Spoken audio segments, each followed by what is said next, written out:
the aisles clogged up with people trying to find their seats. We're just going to give it, I don't know, maybe 30 seconds or a minute just to make sure that people can get in here okay. And then we will get started.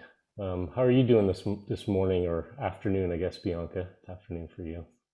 I'm doing great. Thank you very much. And I'm Good. hoping everybody else out there is great. I hear there's over 1,300 people on, so that's really exciting. Yeah, obviously lots of interest in this topic, which is heartening, I would say. Also shows how important it is as a topic. How are you doing this morning, Dave? Doing good, doing good. No complaints. Good. No complaints. Happy to be here, and it's wonderful to see such interest in soil health, and it's really wonderful. Yeah. Well, why don't we get started? People will keep, straggling in as we go. But I'm just going to take a few minutes. I'm going to try to be brief here and kind of land us in the room together for this time, this brief time that we have. So welcome, everyone. My name is Asher Miller. I'm the Executive Director of Post Carbon Institute, the host of today's conversation. Thank you all for joining us, and thanks to David Montgomery and Bianca Moebius-Clune for joining me for this, which is this is the first of a two-part webinar series that we're going to be hosting on soil. Today, Bianca and David are going to help us get the lay of the land, so to speak, on the importance of soil, the major challenges that we face due to topsoil loss and degradation, and broadly what we can do to address these issues. The second webinar will take place at the same day, same time next week, so a week from today, and we'll get more deeply into ways that people can and are regenerating the world beneath our feet. So before we begin today, I just want to do some very quick housekeeping. We do hope to have time at the end for a Q&A. I'm afraid we won't have time to respond to everyone's questions. We've already gotten more than 100 people who submitted questions in advance through the survey that we put out. Thank you for that. And we've done our best to sort of review those and incorporate them into the conversation for today. But if you have a question that you'd like us to address, you can submit it by typing into the Q&A window. We'll also be sharing some resources, I think, in the chat window as well. Both of these can be accessed by clicking on the buttons at the bottom of your screen. So we have just under 75 minutes together to cover a lot of ground.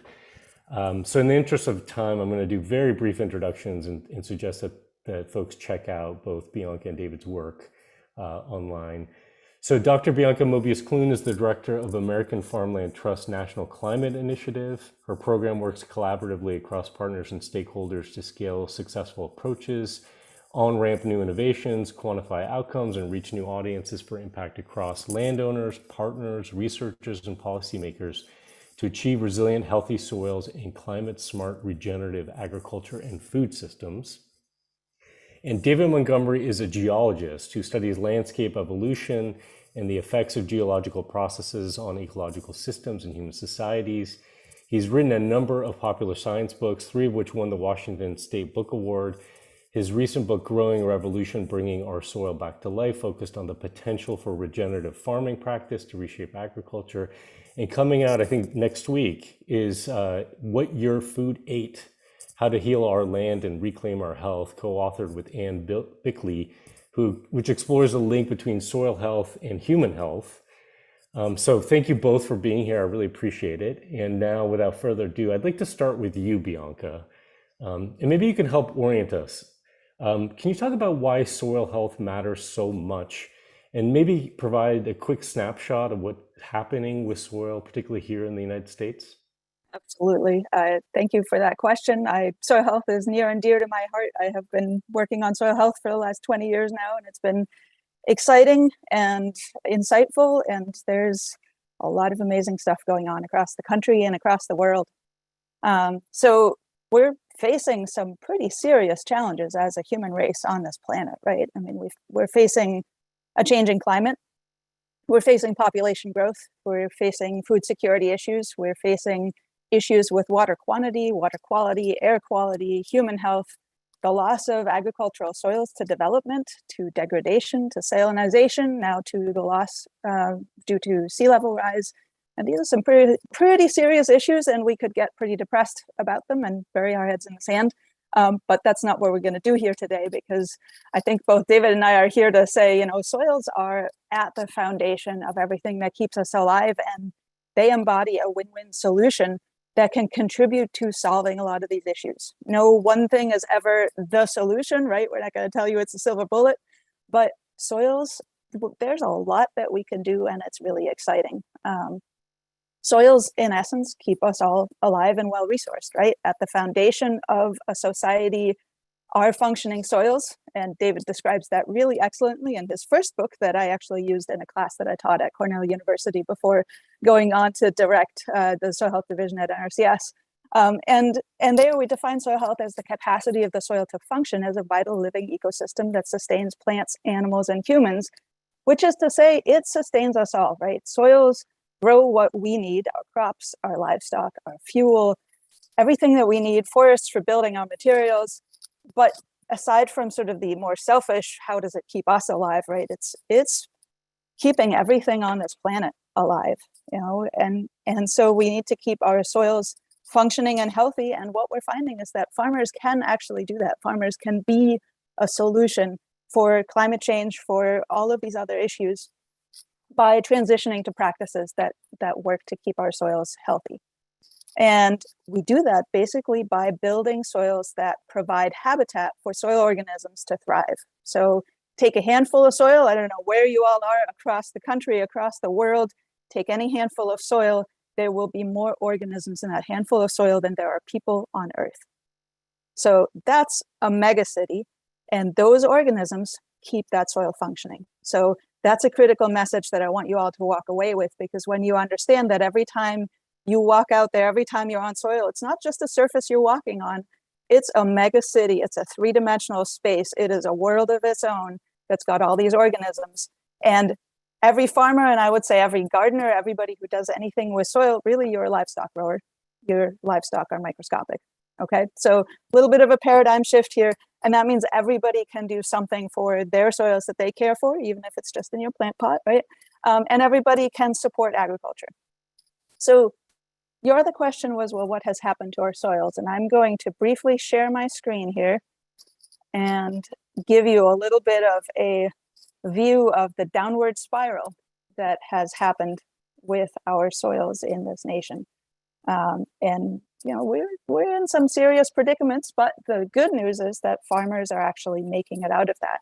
We have had a situation where, with the kind of disturbance, the lack of soil cover that is most of conventional agriculture, the reduced rooting, because you know you harvest that corn crop in September, October, November, and then the soil is bare. There's nothing growing, feeding those organisms until the next crop gets planted the next year, right? So we're not feeding those organisms. Our biodiversity is decreasing. Our agriculture is not very diverse. Vast areas of the country are one crop for a whole year, and that's it. As that has happened, we have had to deal with the consequences. And those consequences are that we're losing our organic matter. That means we're increasing erosion. We get more compacted, harder soils. As that happens, there's less of that biological activity. The aggregate stability, the stability of that house that keeps those microbes well-resourced, that stability is falling apart. Our soils are falling apart. That means we have more crusting, more surface compaction, and guess what? When we get that, we don't get as much infiltration of the rain that happens. That means we get less drainage. That means we get more erosion. That also means we get more flooding. So when you see flooding at the bottom of a watershed, that means that entire watershed is letting a lot of water not infiltrate, right? It's where the raindrop hits the soil. If it goes in, it's not going to turn into a flood. If you get an accumulation of a lot of water in a rainstorm that doesn't go into the soil, that's where flooding occurs. So as that happens, we lose even more organic matter. We lose a lot of our nutrients. We lose a lot of our topsoil. We get more ponding. We get less water storage, interestingly. We get less nutrient availability for our crops. We get more pests. We get more diseases. And a whole range of issues happen in our agriculture. For us in this country, it tends to be that our crop yields decline, that the consistency declines. We experience more risk of farmers are having to buy more inputs. So farm economic viability goes down. Across much of the world, there are also results of hunger and malnutrition, We don't have to deal with that as much in this country, at least not as a result to specific soil degradation. It's more of a distribution issue. But in much of the world, I have experienced families in Madagascar, in Kenya, whose soils were very degraded, and so they were not able to feed themselves as well and as consistently. So that's what's happening with a lot of our soils, but there is hope, and we'll talk about that today, because there are many farmers, and increasingly many more farmers, who are doing things differently and who are rebuilding the health of their soil, the function of their soil. I'll end it at that for the moment. Thanks, Bianca. That's a really great orientation, I think, to not only why soil is important, but also kind of what's been happening with our soil situation, soil health situation. Dave, maybe you could talk a little bit about the role that soil has played in the rise and fall of previous societies. I think this is something that people don't tend to think about, but as you've written about extensively, it's a hugely important issue. Remember to unmute myself there. Yeah, it's one of those, that's really the question that got me involved in thinking about soils in the first place. Because, my background and training is as a geologist, so I'm used to looking backwards through long stretches of time. And I was very interested back in the mid-1990s in writing about the role that soil erosion had played in past societies and civilizations. And that's not a terribly new idea. You can trace people talking about that all the way back to the Greek philosopher Plato. But it's the kind of issue, sort of the state of our land and the state of our soil and the role of how we treat it in turn affects us and our descendants, that is not often given the attention that it needs or deserves, because soil degradation happens fairly slowly most of the time, over generations. And as a species, we tend to be pretty good and hardwired at dealing with the immediate problem right in front of us, and pretty good at putting off and off and off and off the problems that don't become the crisis du jour. And soil degradation and erosion has been that way through society after society.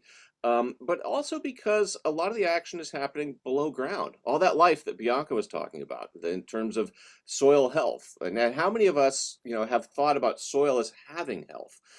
That's kind of a new idea in the last few decades, again, with roots that go back much longer into history. But it's an important idea to put to forefront today into thinking about farming, for reasons that Bianca and I will undoubtedly be talking more about today. But the connection to past societies is that, my background and training was on studying natural processes of soil erosion. So I thought about writing a book about, what about when people get involved? And how has that affected societies? And by the end of writing Dirt, The Erosion of Civilizations, I realized I'd written a history of farming. It wasn't so much a history of erosion as it was a history of farming. And why is that? Because, the act of plowing, one of the iconic acts of agriculture in many parts of the world, disturbing the ground to plant and grow our crops, is something that is a very unnatural act. I mean, how many places do you go in a native grassland or a native forest and you see vast tracts of bare earth outside of like really arid areas where there just aren't many plants to begin with? It's not common. Nature tends to clothe herself in plants, and there's a long-term symbioses, mutually beneficial relationships that have developed between life in the soil and plants that can capture solar energy and turn it, combine CO2 from the atmosphere with water through photosynthesis to make more plant matter. And plants eventually die, and when the plants die, that organic matter can build up healthier, more organic matter-rich soils, which can help feed life below ground, particularly life like fungi, which can't photosynthesize, or bacteria in the soil. If they're living below ground, they're out, they can't photosynthesize either if they're shielded from solar radiation and they don't have the right genes. But that organic matter can feed that life in the soil, which in many ways serves as nature's recycling and reprovisioning service. You can think of fungi in the soil as something that is specialized at pulling mineral elements out of soil particles and degrading soil organic matter, and really repurposing what was once alive into materials that can be used to create new life. And that cycle, that grand cycle of nutrient provisioning and reallocation, is something that really keeps terrestrial ecosystems going. Soils are the foundation for terrestrial ecosystems. And what I learned in writing Dirt was that the disturbance of the soil over the long run, maintained over generations of farming practices, can degrade soil organic matter and degrade and result in soil loss that in any one year can be fairly minor, but if maintained year after year can really add up. And there's whole regions of the Roman heartland and the Greek heartland from classical Greece where the soil is literally stripped off of hillsides, and that it impaired the ability of those societies to continue feeding their population into the future. And it's not just a problem of ancient history. I mean, the American Southeast, the Piedmont country from Virginia down to Alabama, that hill country has lost most of its topsoil in historical times, the last couple hundred years. And that's the story that I put together in writing about Dirt, because um, soil erosion and degradation has been one of the most impactful but most neglected elements of human history since the last ice age. And Dirt was my attempt to basically shine a light on that and illustrate how important maintaining the fertility and productivity, the health of our soil is for human societies, for human health writ broadly, this health of whole societies. And you can think of it in a fairly simple way, where if you think about the ratio of the human population to the amount of fertile land that population has access to, as we degrade our land, we're reducing the amount of fertile land, and as our population grows, we're putting greater demands on that land.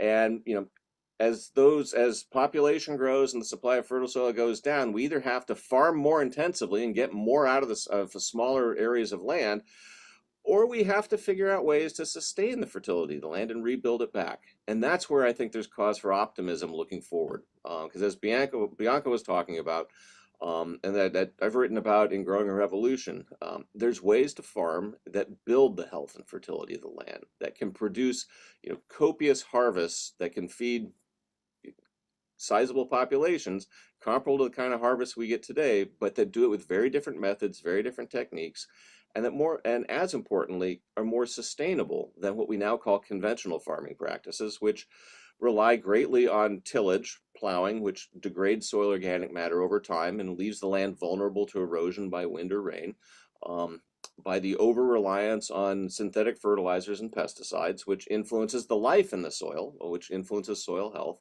and by specializing in functional monocultures, just growing one or two main crops on a farm, which there turns out it can also compromise the long-term health and fertility of the land in ways that I'm sure we'll get into a little bit more in a minute. But basically, the backstory of human civilizations since the last ice age has been one in terms of increasingly intensive farming practices on land that leads to their degradation. And you can think of the state of the soil as what sets the stage upon which history plays out. And a society that has a lot of fertile land and very few people is poised to grow. And a society that has more people than its land can feed is a society that's getting into trouble. And that's the story I put together in Dirt, and why a geologist would think to write about soil when I was taught by my professors that it was the stuff that covered up the rocks. And it's stuff we needed to dig through to get to the good stuff. But I've been reformed. I've seen the light, and I think there are very few issues as important today as really bringing our soil back to life and restoring the health and fertility of the world's farmlands, as a gift for future generations of humanity. We need to think that way. Just briefly, is it fair to say, I mean, looking at past societies, the story of their relationship with soil was localized, right? And in most cases, is it fair to say that we're dealing with a different reality now in terms of, I mean, is it something that we're seeing as an issue facing societies and nations across the planet? Is it something that you see as still as a localized issue? Yeah, I mean, one of the interesting lessons from looking back at the history of societies and the way they've treated their land is that regional societies that have degraded their land have either had to move on to new land, or they essentially are but a shadow of their former selves. And there's examples of both in different parts of the world. And there's a few examples of societies that actually took pretty good care of their land, and managed to thrive for long periods of time. And I go all into that in the book. But the reality is today that we've degraded somewhere between like a quarter and a third of the world's potential agricultural land, to the point where it's been taken out of agricultural production, and much of the rest of the world's farmland has been somewhat degraded. degraded enough to actually impact yields. And we rely today greatly on mechanical methods and agrochemical methods to maintain the productivity of our farmland. But those methods are ones that run right into the climate problem in terms of being very much dependent on fossil fuel use for diesel and for synthetic fertilizer production. And we really need to explore ways at a global level to maintain intensive agricultural production with less reliance on climate damaging methods and technologies, and in ways that actually preserve and, if not build, the ability of the land to feed more people into the future. So I think we're really at a pivotal point in human development this century, where we've basically got the balance of this century, at least a few decades or the balance of this century to really solve the problem of conventional agriculture, which is that it degrades the soil. And it's a problem that needs to be prioritized because we don't have any place to move on to after, we're an integrated global society and we've degraded land all around the world. And we basically need to reverse that because there's nowhere else to go once we degrade the soil on this planet. You look at the soils on Mars, we are not going to be farming Mars, no matter who Elon Musk gets up there in the near future. We're not going to be farming on Mars in a way that'll feed a lot of people. We need to basically solve the soil degradation problem on this planet, simultaneously with the climate problem. And that's a great segue to something I wanted to talk to you about, Bianca, and that is this relationship? Maybe you could talk about the relationship between soil and carbon and climate change. Kind of do it for a dummy like me. Oh, you're muted. Yeah. It would help if I unmuted. There we go. Yes, absolutely. And that question, I will give it the very rough once over short version, and it's a topic that we could get into for hours, days, weeks, entire graduate level courses. There's a lot to it. The International Panel on Climate Change, a large group of scientists, puts out regular reports, and basically where we're at right now is we have already on average raised the temperature of Earth 1.1 degrees Celsius, which may not sound like much, but basically the predictions right now, the best understanding of our scientists across the world is that if we get past 1.5 degrees Celsius, we are in for some really serious irreversible impacts, because at that point we influence all of the ecosystems, all of our agriculture, all of how we grow food, our water cycling, our ocean temperatures, and how those cycle. So major impacts that we will not know how to reverse. So the time to act is now, and already we are feeling those disproportionate impacts. And agriculture in particular, our farmers and ranchers are really hurting with excessive heat, with fires, wildfires that are happening because of climate change, with wetter wets and drier dries, issues like a blueberry farmer reporting in one of our 15 Farm Bill workshops that American Farmland Trust did earlier this season. A blueberry farmer said basically he lost 70% of his crop because of a heat wave. People are getting so much rain that they're losing crops. Tomato grower losing 40% of their crop. Greenhouses not really working, vegetables bolting when they're not supposed to because of the shifts in temperature. And we're having massive problems even producing the crops that we usually would right now. And farmers are having a hard time predicting which crops will do well, when is a good time to plant, or not able to get into the ground to plant because it's so wet that you just can't get the crop planted, right? So the time to act is now, right? So there's the climate issue, and we need to stop emissions before we get past that point where we have irreversible change. Now, the good news is that as of recent science, it used to be that it was thought that, well, if we stop emissions, then the warming will still continue for decades. And so what's the hope, right? There's no hope. Well, there is hope, because as of what is known today, if we stop emissions, the warming is predicted to stop about a couple of years, 3 to 5 years after that. That's really good news. That's really new news, right? So we can do something about it. That means we'd really better all of us get on it in whatever way we can right away. Now, climate change, just sort of at the very basic level, is caused by greenhouse gases that we are creating as a human race beyond what is sort of our normal Earth cycling. The primary greenhouse gases are CO2, methane, and nitrous oxide. And agriculture contributes in the United States about 10% of that, globally more than that.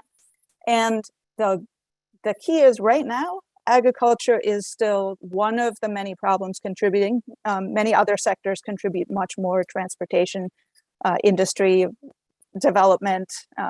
Develop a piece of land and it will emit 50 to 70 times more greenhouse gases than when it was agriculture, right? So we need to not develop our best farmland because we need it to produce food and we don't want it to emit more greenhouse gases, right? But agriculture right now is still a problem. American Farmland Trust is working really hard in the ways that we can as a national nonprofit to influence that and hopefully get agriculture to go to climate neutral or better. That's a lofty goal, but it's really critical, it's really urgent, and there's space in it for everybody to work on that. So there's climate change in a nutshell. Now, how does that relate to carbon? Well, for one, carbon is one of, is part of two of those gases, right? Methane and CO2 both have carbon in them. We don't want those in the air. Is there more carbon today than there was in the 1500s? No, we have the same amount of carbon on our planet. The problem is that now it's a gas. So much of it was in the earth before in the form of soil carbon. We've lost about half of our soil carbon, and in the form of fossil fuels that were prehistoric plants, right? So we've now made that into a gas. It's time to put it back. The IPCC is very, very adamant that natural working lands, our farms, our ranches, our forests, need to be part of the solution. They are often forgotten as we're working on renewable fuels, but we need to use all of the land available across the globe to sequester carbon because there's too much of it in the air, and these are inexpensive solutions. So that's where that connection is in terms of climate change, carbon, soil. Our soils have a huge capacity to sequester and maintain more of that carbon. We can put a lot of that carbon back in. And we're going to talk a bit about how it is that we do that. When it comes to soils, carbon is the basic building block of life in those soils, and it influences water, nutrient, oxygen cycling. And of course, all of those are components of plants as well. And we really need to work on managing those systems in a way that they are more effective again at bringing that carbon back in and at emitting less of the methane, right? So feed management and manure management of livestock are the big levers there. And then nitrous oxide, most of our nitrous oxide emissions, especially in this country, are from corn agriculture using more nitrogen than is actually necessary, and that's where the losses happen. So there are a lot of technologies, they're available right now. The good news is there's actually a lot of farmers that are currently already sequestering more carbon and restoring the functioning of our soils. Some of my colleagues at ARS and AFT have made some estimates that cropland is actually already sequestering 134 million metric tons of CO2 per year through those various practices on cropland. And that's just cropland, right? So we're already sequestering a lot, but there's a lot more to go because agriculture is still emitting a lot. Globally, our soils store 2 to 3 times more carbon than the atmosphere, and 4 times more carbon than is in vegetation, right? So it's a huge potential sink. We need to use it as that. And right now, existing literature, the science out there, and the experience of our farmers and ranchers says that yes, regenerative agriculture practices that we're going to talk about here a lot do sequester carbon and are useful in combating climate change. And those practices are relatively cost effective and rely on current technology, current knowledge that's actually out there and that can be adopted by farmers. And that's the exciting part. I mean, we need to do more than that, right? There's a lot of different things that we need to do. There's a lot of great technologies being developed to, to use engineering to suck carbon out of the air. That's great. But what we have right now is very basic photosynthesis, and we can manage our landscapes to photosynthesize more for more of the year using the soil health management principles. Having plants, roots in the ground year round is absolutely critical. and managing those plants in a way where they can really proliferate, where they can really grow a lot of carbon, getting that back in the soil, finding ways to stabilize that carbon, right? There are issues with really making sure that carbon stays in the ground. You know, once you sequester it, there's a lot of times that folks will say, well, you know, what if the farmer stops no-tilling? What if the farmer stops using cover crops? Well, then you've lost all that, right? But what we're actually finding is that farmers that change to these practices see so many win-win benefits for their economics, for the resilience of their yields, for the diversity of crops that they can now sell. There are so many benefits to adopting these systems once they're really well adapted systems that farmers stick with them. Many farmers have said, no, I would never go back. This is how things need to be. And people are seeing, and I think the average person is seeing also, you know, more and more, we're recognizing that the way our food is grown has a huge impact on climate, has a huge impact on water quality and all of these other things. And we can actually make choices just by the food that we eat. So that's another important piece there.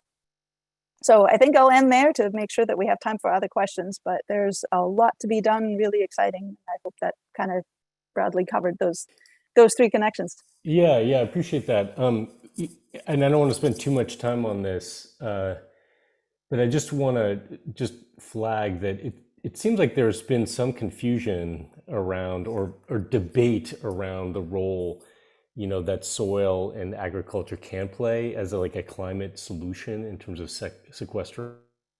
So it seems like there's probably not like a definitive, simple, you know, answer, yes or no, you know. But just what's your response to that for folks who are kind of confused in terms of hearing different narratives around this question right now? That's a great question.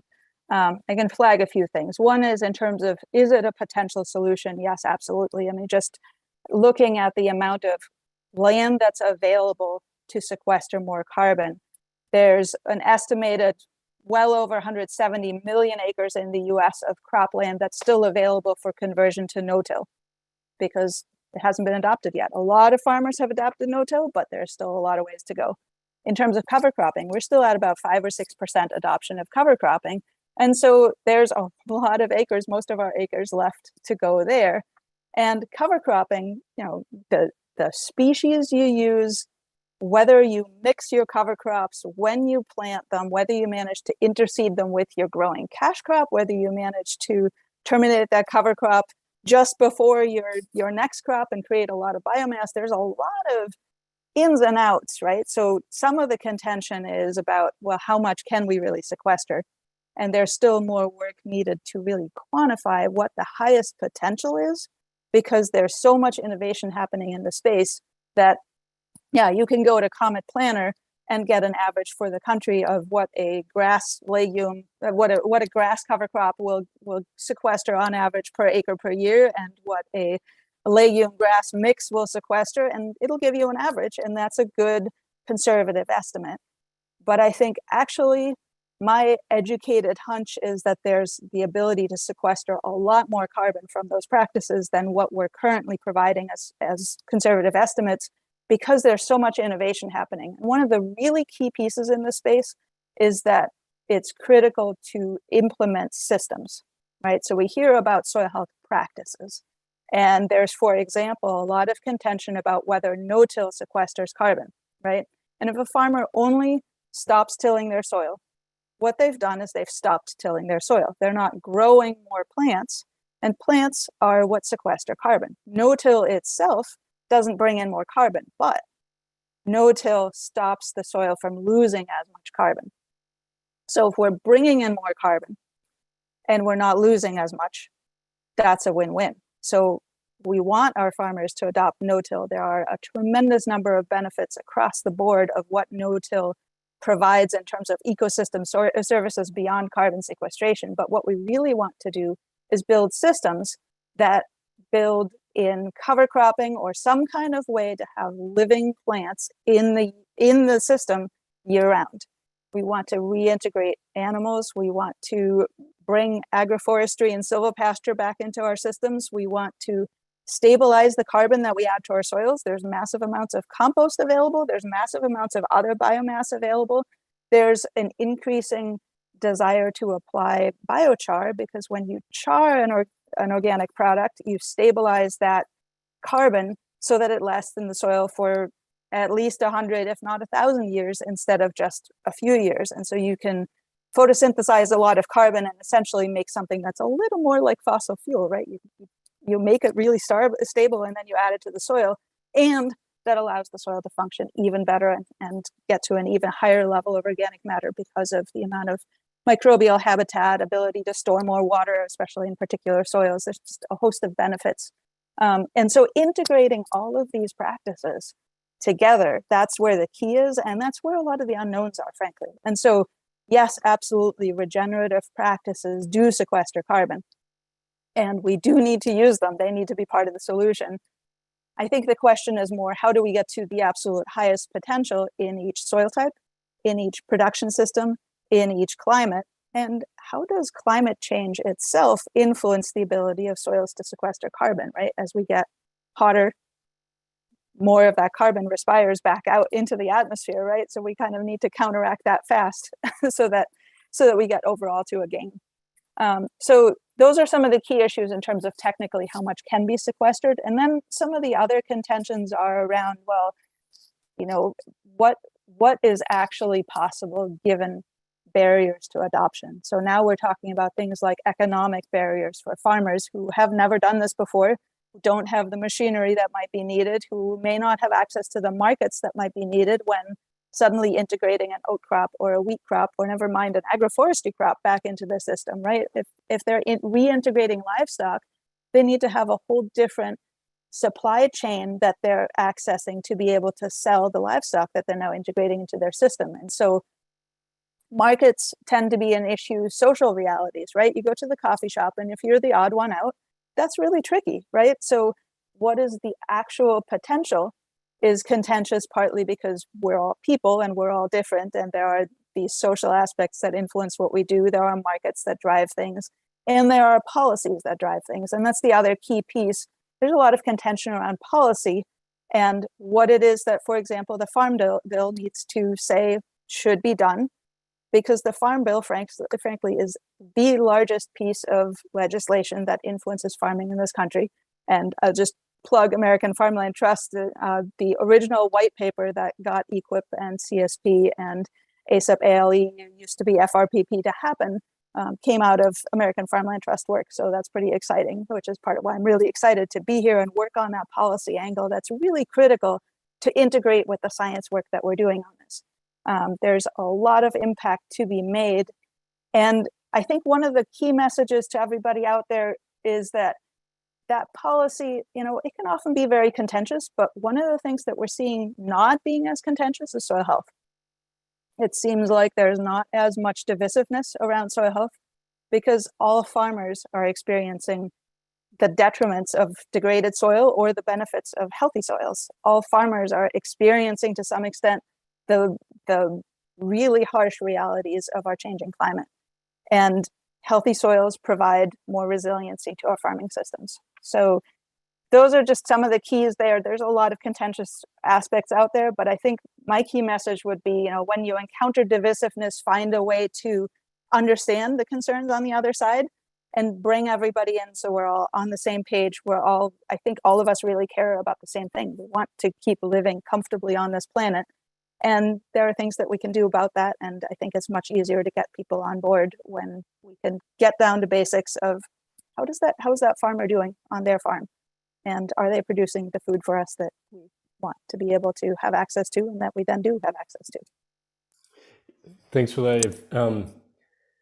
Like you said, I imagine that farmers, perhaps more than the average person, sees the impacts of climate change, right? And also, I think there is a moment now with what's happening in terms of energy costs, you know, to be thinking about reducing dependence of the food system in, you know, agriculture on, you know, petrochemicals and Absolutely. fossil fuels. I want to turn to you, Dave. You know, Bianca covered a lot of, I think, different ideas, but I'm curious from your sense, and maybe it's just picking up on something she's already mentioned. What do you see as the sort of the the biggest potential interventions, areas to focus on in terms of improving, addressing soil health considerations? Well, I think what Bianca was saying in terms of a systems approach and thinking about it is hugely important. And to start with, I'll just echo everything she just said. It's right on. But what when you look at essentially the way scientists have tended to study soils, we tend to break down agronomic practices into single things, whether it's tillage, whether it's cover crops, whether it's manure, each thing being treated individually, in part because, as scientists, we like to break things into small pieces, see if we can understand them, and then get insight into the bigger picture. And it also works well with the life cycle of funding and graduate students and the whole research engine that drives science. It's more difficult to actually do systems level studies. And yet everything that I can take away in reading the literature on these subjects suggests that it's not just no-till, but it's no-till, cover crops, it's minimizing disturbance, keeping living plants growing in the soil, it's growing a diversity of crops, and that system of a new system of agriculture rooted in those principles is what's really needed to cultivate the beneficial life in the soil that really enhances carbon cycling, builds up soil organic matter, enhances fertility, reduces erosion. And so what I think one of the biggest barriers we have is sort of our philosophy of farming, how we think about the soil, how we think about the land. And we need to think about it as an ecological system that we can cultivate in the not plowing up sense, but cultivate in the sense of enabling and enhancing the biology in the soil. And we need basically an agricultural philosophy that puts the biology and soil ecology first. Soil chemistry and soil physics are incredibly important, but they are just pieces of a bigger puzzle. And we lost sight of the role of biology, I think, in the 20th century in terms of how we think about soils in agronomic systems. And so, when we think of a regenerative agriculture, I like to think of it as a style of agriculture that can build and enhance soil health over the long run as a consequence of intensive agriculture. And that means it's kind of a big tent kind of a definition in terms of the practices like biodynamic practices, which have some cultural oddities that go with them, but that are basically focused on building soil health. And the original conception of organic agriculture is very much rooted in building soil health, although there's some odd things permitted now under USDA rules that undermine that. But if we think about soil, if at the first level, it's how we conceptualize and think about soil. And if we develop a new philosophy of farming that's based on prioritizing practices that build soil health and empowering farmers to innovate as to what those practices actually are that work for them on their land, for their economy, for the crops they want to grow. To me, that's really the secret. And I've turned very much into an optimist on this issue. Back when I wrote Dirt, looking back at past societies and the effects on civilizations, it was really easy to be depressed about this issue. But the more regenerative farmers I've met and the more I've come to respect their ingenuity and their ability to adapt general principles, like the principles of soil health building, to the specifics of their farms, the more I've become impressed with how we could actually solve this problem. But it's got to work for the farmers as well as for the land for it to be sustainable in terms of farming.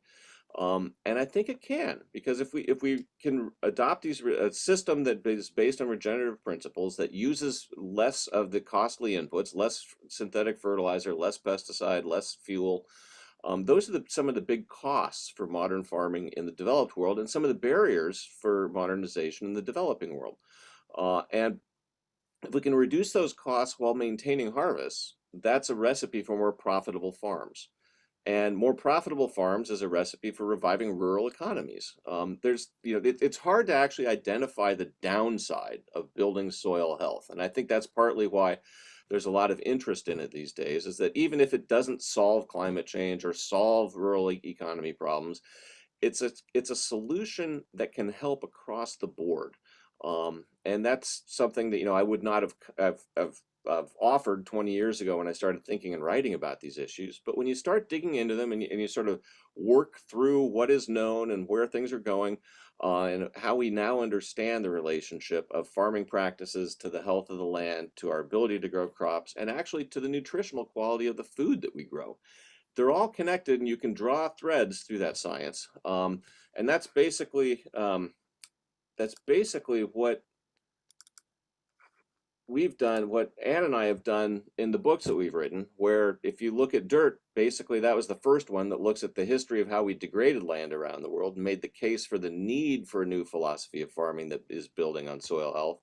The Hidden Half of Nature, which my wife Anne Biklé and I wrote together after she restored fertility to the yard in our garden, and is all about the connections of microbial life, how the life in the soil that Bianca was talking about is really the engine that drives fertility, and the parallels between the relationships between soil life and plant roots and what goes on in our own gut. We've heard a lot about our own microbiome in the last few years, but you can think about what's the soil as the gut of a plant on the outside. It's essentially outsourced its digestive system to life in the soil and symbiotic relationships that are just in the inside out version of what goes on in our own bodies. Growing a Revolution looked at regenerative farming and how applying the principles of regenerative farming have worked for farms both on subsistence farms in West Africa, Central America, and also large industrialized farms. And those books all look at sort of how farming practices influence the state of the land. There's one other piece that I think is actually really important for thinking about this, and that's where Anne and I have gone with our new book, What Your Food Ate, which literally comes out next week. We're really excited that it's done. But it looks at whether or not these regenerative farming practices actually generate more healthful, more nutritious food, how the health of the soil translates up into differences in the mineral micronutrient content, the phytochemical content of our crops, and also how the way we feed our livestock, whether freely grazing out in an open range, eating plants eating green plants, or whether we feed them on grains, affects the fat balance in our meat and dairy in ways that actually translates over and influences human health. Now, the health connections on all these are really driven through chronic diseases rather than acute diseases for the most part. And the case that we make in What Your Food Ate is that regenerative farming, and if applied broadly, could actually help address the chronic disease epidemic around the world in terms of addressing mineral micronutrient deficiencies, phytochemical deficiencies. And what are phytochemicals? Well, when they get into our body, they serve as antioxidants, anti-inflammatories. They're things that we don't need to grow and to live, but that actually influence health. And so if we can start thinking, and back to your original question, about how the health of the land translates into the health of our crops, of our livestock, of us as individuals, and back to where I started on this whole issue, in terms of health of whole societies and ultimately planetary health for human civilization, if we can see those connections and linkages, we would treat the land differently, because it really is the foundation for all that. So I think one of the biggest barriers that, as a professor of geology, that I choose to work on is the big picture of how we look at the soil, how we think about it, and the way that provides a foundation for farming practices. We have an opportunity to really reshape our relationship with nature through how we farm and be able to support a large number of people going forward on this planet. But we're only really going to be able to sustain that if we rethink our relationship with the land. And put simply, the message of What Your Food Ate is what's good for the land is good for us too.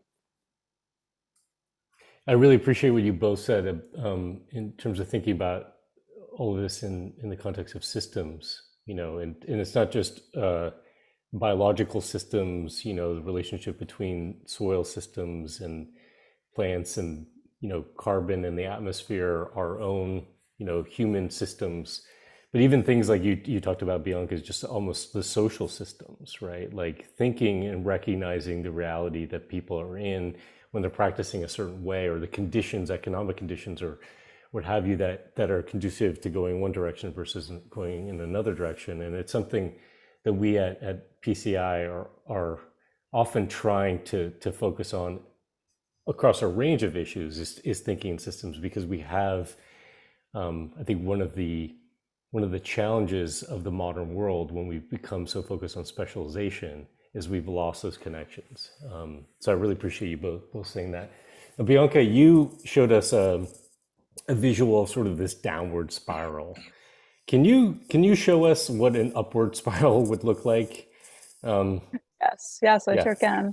thanks. Um, yeah, so, our goal really is to make our soil health management systems, our regenerative systems, our climate smart systems commonplace, right? We want that to be the conventional agriculture. So what does that look like, right? In terms of what are those intervention points for healthy soils? Um, we we need to integrate those full systems. And so what we do there is, well, I've got our 4 soil health principles here. Um, if we increase biodiversity, we increase rooting, meaning increasing the presence of living roots in the soil and therefore living above ground matter for as much of the year as you can possibly get it. Year round is best, right?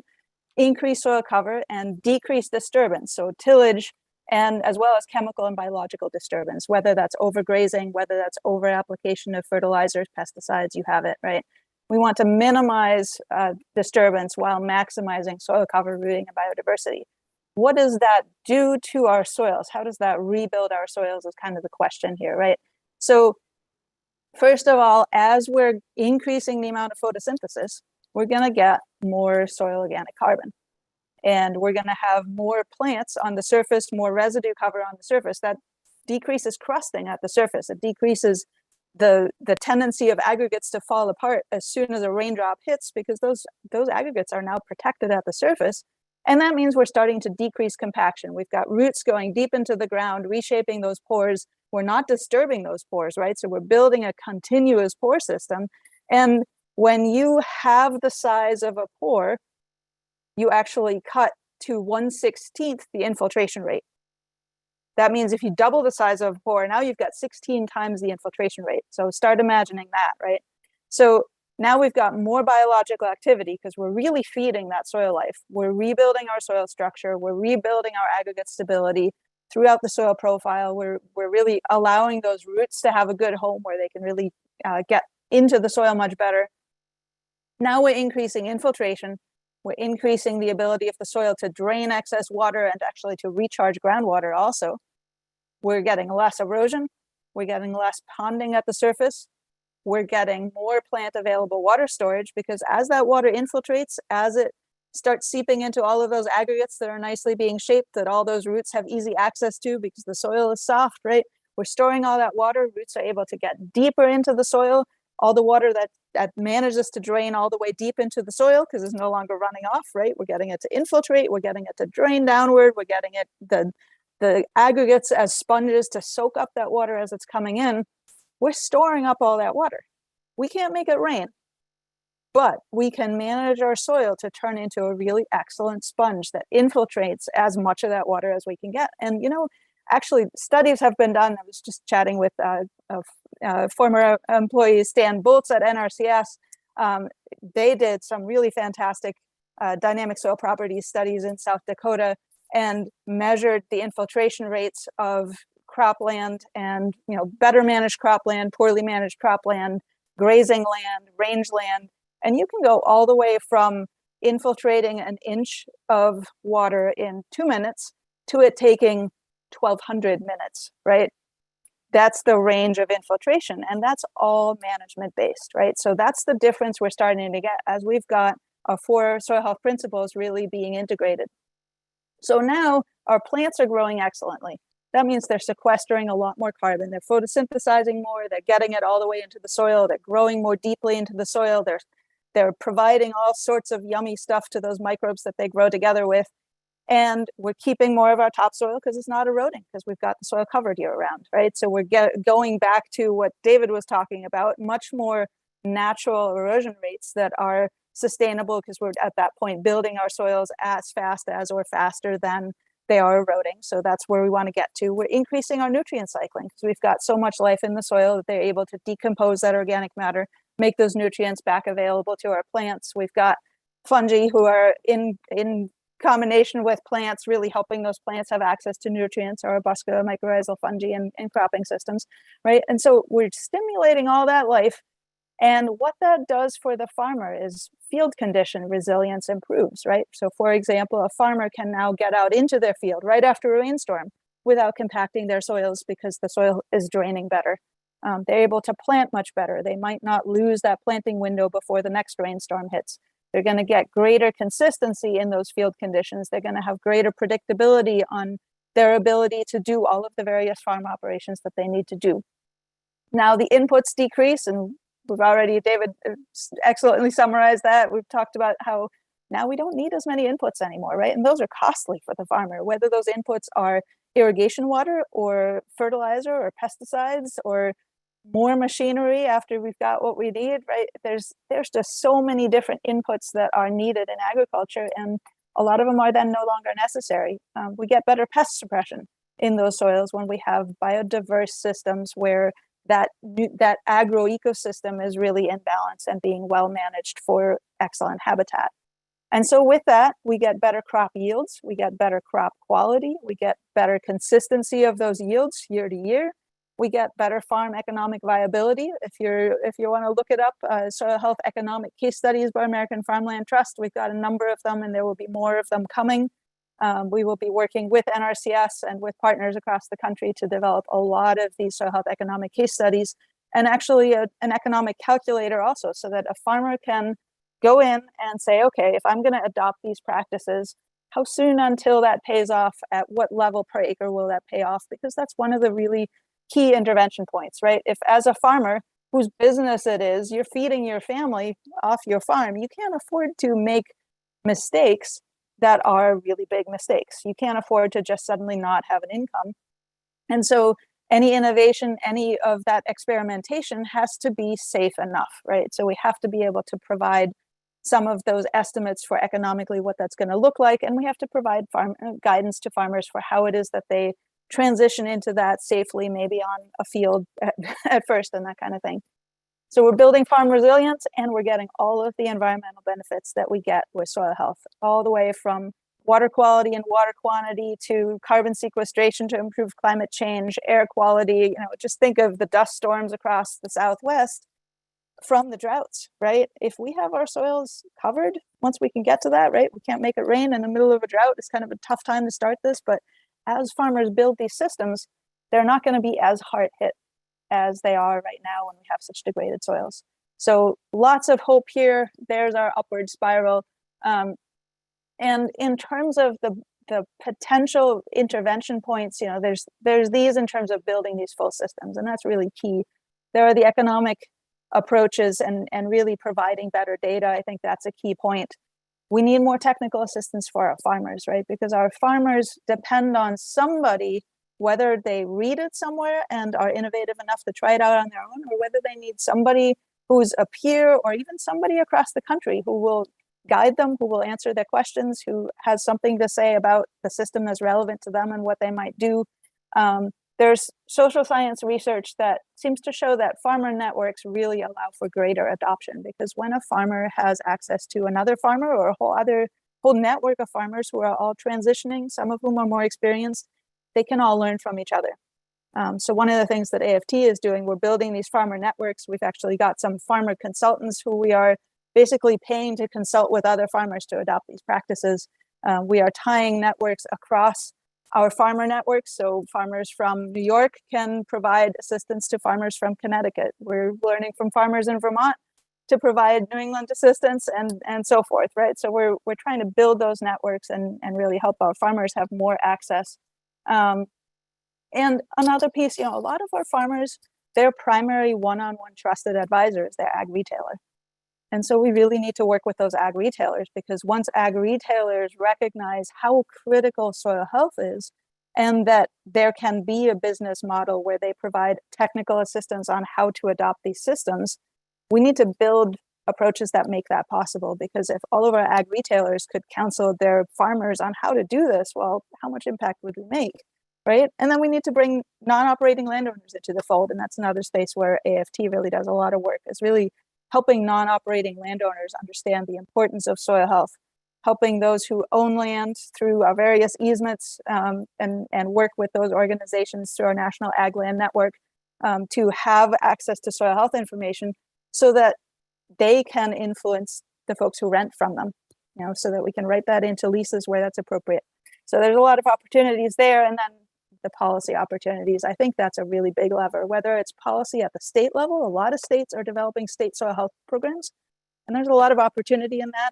We are working on a policy scorecard system for state soil health policies that will be out next year, where states will be able to learn from each other what successes are being had in soil health policy in each state, so that we can transition, we can translate policies from one state to another. They can learn from each other. We can nationalize things that are really exciting and successful.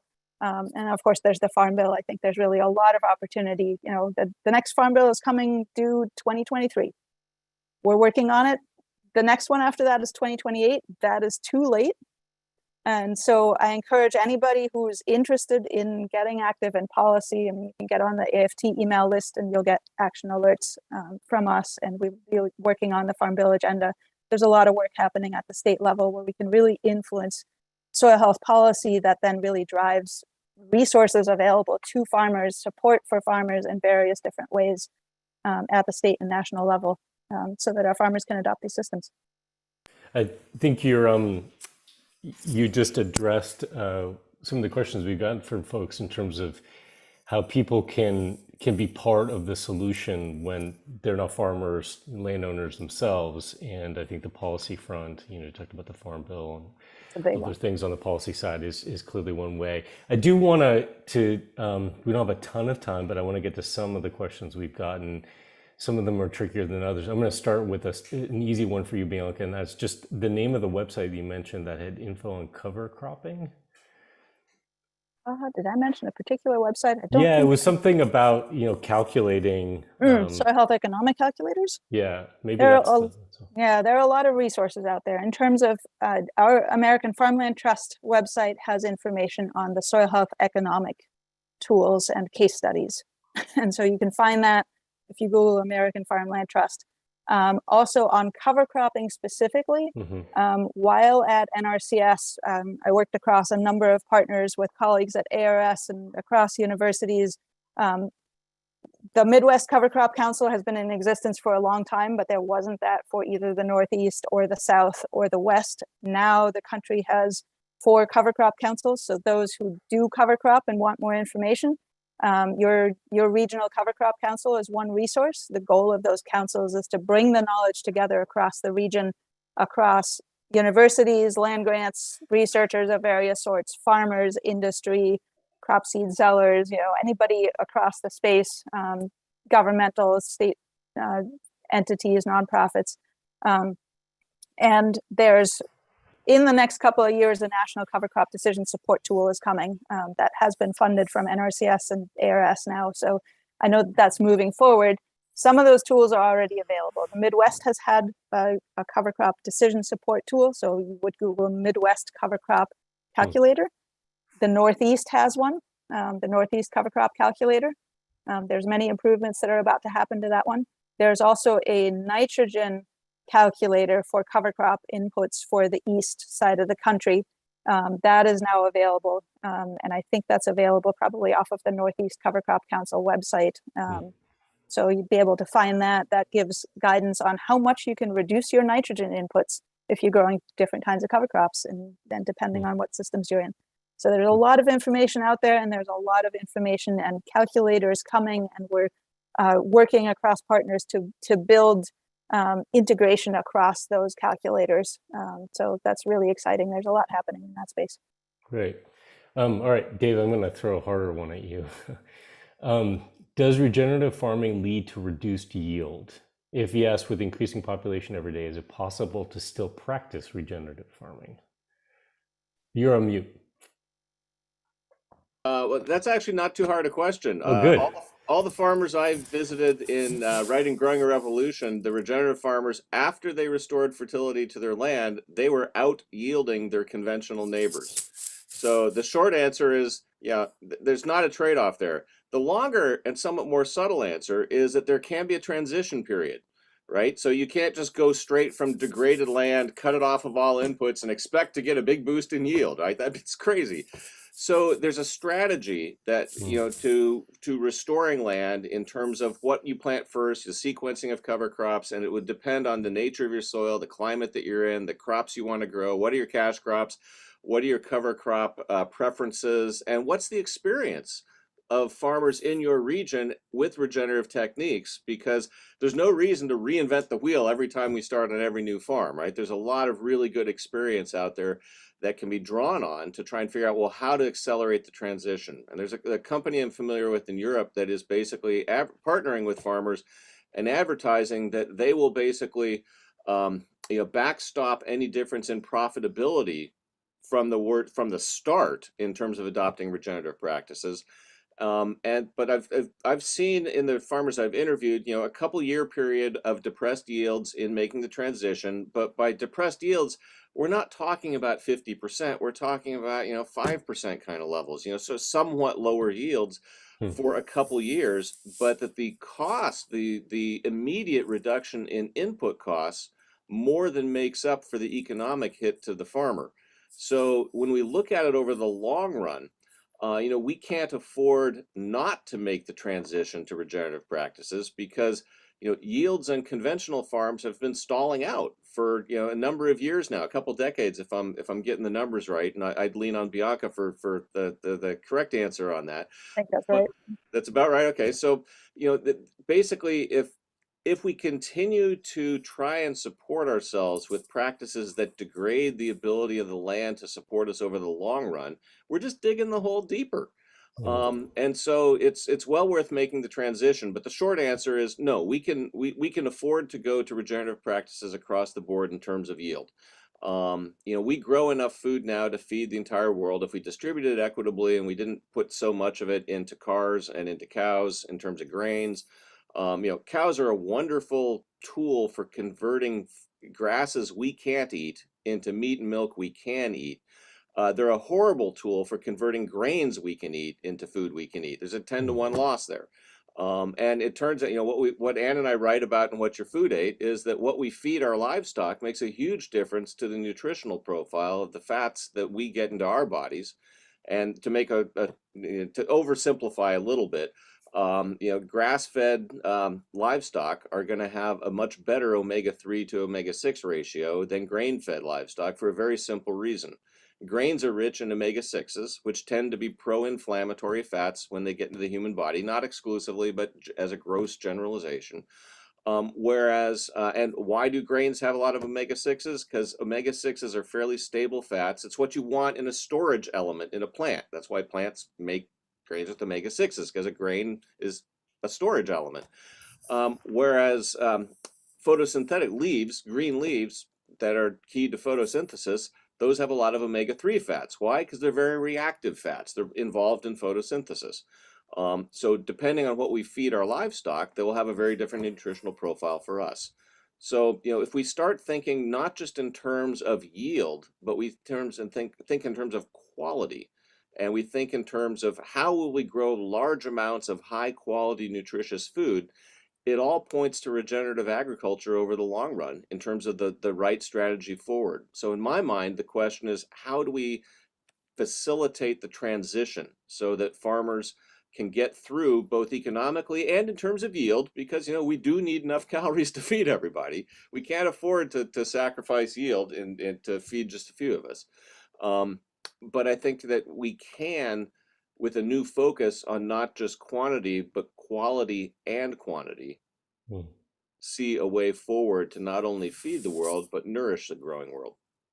I mean, clearly that is a big question to answer, but it does seem like a systemic approach to answering that question would be key, right? Yeah, and that's all those. And putting together the science behind that and both the argument and the evidence for it. That's really what Anne and I tried to do with What Your Food Ate. And there's one thing I will advertise is that we also put out a standalone document on our website, dig2grow.com, that has the 1,000 sources we relied on, the references we relied on for What Your Food Ate. And that's available as a free download. You don't have to buy the book to look at that. Nobody should ever have to compile that again. Great. we just have a few minutes left. I want to give you guys a chance to sort of give some closing thoughts. I have a question here, which I think might be a relatable question for a lot of the folks who are following along, who are not necessarily in a situation where they're food growers, they're farmers. So I'm going to toss that question to you. You can answer that question as sort of your closing, or you could, if there's something else that you feel like, oh, I wish I had mentioned this, and you'd like to do that instead, let's do that. So I'm going to, here's a question. I'm going to start with you, Bianca. And the question is, how can we talk to people who do not live near soil in such a way that they are participants in our planet's future? In other words, how can we all be stewards of soil, even when we do not live where any is exposed? That is an excellent question. And, I mean, you can grow things even on your back patio. So I think that a lot of folks really can grow even just a little bit of food to get to know the process, right? Because a lot of people don't know where food comes from and should, because it's a key piece of that paradigm shift. I think there's a lot of different ways that people can get involved in soil health depending on who they are. The obvious one is for farmers, but then policymakers or those who influence policymakers have some big levers. Philanthropists or those who influence how philanthropists think. Those who can tell a good story to somebody who has money can allow them to put their money where we can solve this issue. Community planning, if you get involved in community planning, smart growth is critical, because if we keep expanding into the suburbs, what we take up is farmland, and then we no longer have it to grow on, and that very land now produces 50 to 70 times more greenhouse gases, and that means that that land is now majorly contributing to the climate change issue that we are trying to resolve by using our farmland to actually go the other direction. So we don't want to lose any more farmland. An excellent way to do that is through easements. And there are various, local communities, state resources for those who may have land and want to put an easement on it. For those who have land, want to put an easement on it, don't have another farmer coming in, could be farmland, right? We have a buy, protect, sell program where basically American Farmland Trust helps establish easements so that that land can then be sold, maybe even to an underserved farmer who can produce, excellent crops for for that local community. So there's options there in terms of community planning. We want to support our farmers in any way that we can, support them in adopting those practices, support them in having access to land, support them in being economically viable, right? You can't have a farm if you don't have a farmer to farm that land. And so that's a critical piece. And, writers, again, those who like to write, you often don't even have to write your original thing. There's people all over who write really excellent stuff, and you can amplify it. You can amplify it on social media. If you amplify conversations like this, Montgomery's books, they're excellent. The work that American Farmland Trust does, the work that NRCS does. If you are buying your food from a local farmer, if you're not due, right, support your local farmer wherever you can. If you have access to a farmer and you start asking them questions about their practices and they express, oh, well, I might not make money doing it that way. Oh, I don't really know how to do that. Oh, I don't know what resources to go to, right? NRCS has really built up a soil health program, and there's a lot more resources there now, a lot more training available now through NRCS. And so any farmer can access NRCS through their local county office. So there's just a lot of resources, a lot of connecting. I think anybody can be a bridge in one way or other, right? You can help make those connections. You can help bring about understanding, because you never know what the person who you're going to talk to might then be able to influence just by understanding how critical it is that we make this transition to a new conventional agriculture that doesn't have all of these problems. So I hope that's a little bit helpful. Eat local food, and influence in all those ways. Dave, what about you? Any thoughts to add to that question, or any other closing thoughts? Boy, well, I think there's one other connection I think could be a big driver for helping spread the adoption of regenerative agriculture, and that's the recognition of essentially the connections to human health, and in a generalized, broad sense. And that's what we wrote about in What Your Food Ate, and the case that we try and make there. So I obviously would recommend people, share that message, share the case, get people to read, share the books. But if we think about agricultural policy as health policy, if we could get that across and grounded, that growing more healthy, more nutritious food and a greater diversity of food, diversifying our diets, would be a big help. And we called the book "What's Your Food Ate" for a very simple reason. It's a little different. We've all heard "you are what you eat," right? And we all know that our diet matters to our health just as much as exercise and our genes and the environment and chemicals that might be in it and so forth. But if we expand our thinking to include what our food ate as actually mattering to our health, and that we trace those connections through the book to try and make the case. It's complicated, of course. A lot actually affects our own health. But if we can add that to the constellation of things that we think about that actually influence our health, then people will be more likely to ask that farmer, what are your practices? To look for, buying food from regenerative sources. And there's going to be arguments about what the word regenerative actually means and how it's defined and so forth. But if we take to heart the basic concept that farming practices that build soil health, that build the health of the land, that leave the land as healthy or better off as a consequence of farming as it was before, as the foundation for a new style of agriculture, that's going to help across the board. Thanks for that. We are at time. I wish we had more time, to be honest. But I just want to express our gratitude to the two of you, Dave and Bianca, and everyone who signed up for this webinar, took the time to participate. I want to remind folks that we do have the second webinar in this series next week at the same time. I just want to suggest as well that you check out the work of American Farmland Trust. Check out David's books and other resources at digtogrow.com. We would love your feedback, so please look for a survey link be sending to you via email shortly. And just as a thanks to our monthly donors and anyone who's able to donate $25 or more to support PCI's work, including doing webinars like this and websites like resilience.org, we're going to be sending recordings of both of these webinars and some additional resources to those folks. So again, thank you both. Thank everyone who joined us for this conversation, and let's keep digging on this issue. Sorry for the pun.